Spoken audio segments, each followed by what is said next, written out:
Hello friends, welcome to PHP video tutorials series. In this video tutorial, I would like to discuss character set of PHP language. First step in learning any language is knowing its character set. How do we have learned English language?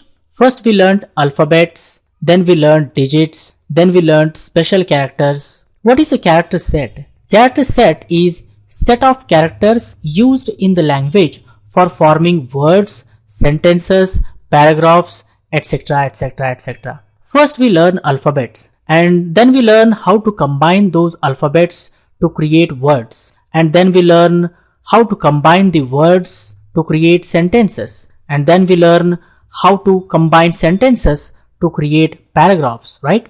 As PHP is also a language, it also has set of characters used in forming tokens, instructions, functions, etc.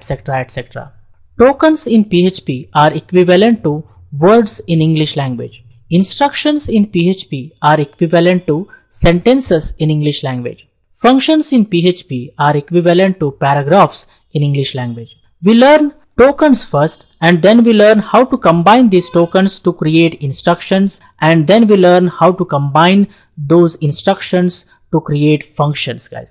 PHP supports digits, alphabets, special characters, as well as escape sequence characters. We are going to discuss about these escape sequence characters in the upcoming video tutorials, guys. PHP uses ASCII Character Set to define all its language constructs. PHP uses ASCII Character Set to define all its language constructs. What is ASCII stands for? ASCII stands for American Standards Code for Information Interchange. ASCII is a 7-bit character set. Using ASCII, we can represent 2 raised to the power of 7, that is 128 characters, guys. For every character, there is a unique number in the ASCII chart. If you see here, I have the ASCII chart. For the capital letter A, ASCII value is 65. For the capital letter B, ASCII value is 66. For the small letter A, the ASCII value is 97. For small letter b, ASCII value is 98. We can display them easily with the help of 2 important functions, CHR and ORD functions. Let me go to the WAMP server www directory. Inside www directory, we have created default.php file. I right click, open with the notepad. You can see that default.php file is open inside the notepad, and it has the basic HTML5 document structure code. Title is set to default page. In the body section, I say less than $PHP, which indicates the beginning of the PHP code. Then I say greater than, which indicates the end of the PHP code. Here I say echo, in double quotations I say capital letter A, double quotations, semicolon, and then I say here echo, and I use the BR tag to push the content to the next line. What happens here? We know that A is going to be displayed and the cursor is going to be pushed to the next line. I say file, save, and go to browser. Here I say localhost /default.php. We know that localhost points to WAMP server www directory. Inside that we have default.php file. That's the reason I'm saying there localhost /default.php. If I hit enter, the default.php is executed, and you can see that we got the output A displayed there. Let me go back here and say echo, and I use CHR function. In bracket, I'm going to pass 65 value, bracket close, semicolon, and then I say here echo. I use the BR tag to push the content to the next line. Let me go back to the word here. CHR function returns a character of the given ASCII value, guys. We know that 65 is the ASCII value of capital letter A. So we are going to get the output A displayed there. I say file, save, go to browser and refresh. You see that capital letter A is displayed. Capital letter A has the ASCII value 65, and you can see that in the chart. If I go above here, capital letter A has the ASCII value 65.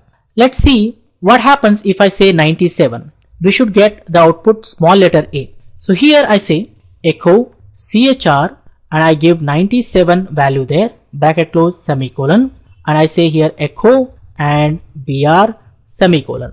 we should get here the small letter A now. File, save, go to browser and refresh. You see that small letter A is displayed.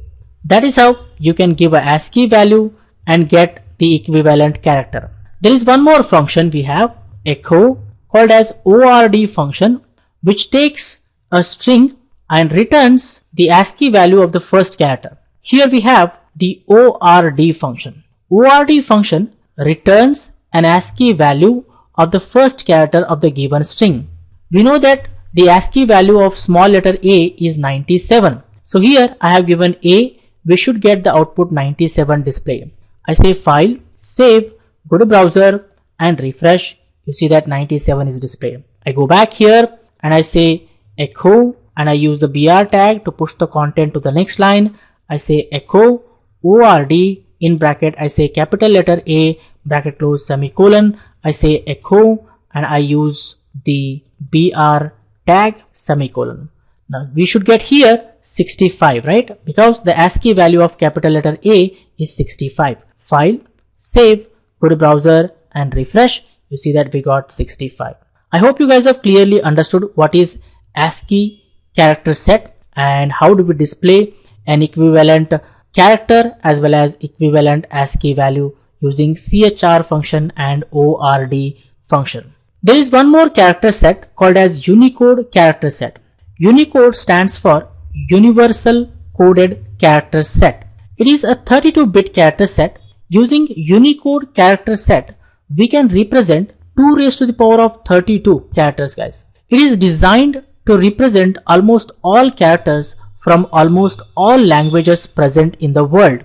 We can also display characters from Unicode Character Set by their code. We can take help of Unicode. Ampersand #0065 is the Unicode for English letter capital A. Ampersand #2309 is the Unicode value for Hindi a character. Let's display them. I go back here. I say echo in double quotations. We are going to say ampersand #0065. I say file, save, go to browser and refresh. You see that capital letter A is displayed. Here I say echo and I say here br tag and then I say echo in double quotations. I say ampersand #2309. Then below I say here echo in double quotations. I say br tag. I say file, save, go to browser and refresh. You see that Hindi a is displayed. On Google you can search for Unicode character set for any language, guys. You can get any language characters and their equivalent Unicode, and you can display any language, any character with the help of Unicode in your web page, guys. I hope you guys have clearly understood PHP character set. I think for this video tutorial this much is enough, friends. I suggest you people to watch this video again and again. Try yourself, experiment more. In the upcoming video tutorials, we are going to discuss more about PHP. For more benefits and be up to date, please subscribe to my YouTube channel. Don't forget to like, comment and share these videos with others so that everyone will get benefited. Keep learning, keep coding, keep sharing. Thank you guys. Thank you very much. See you in the next tutorial.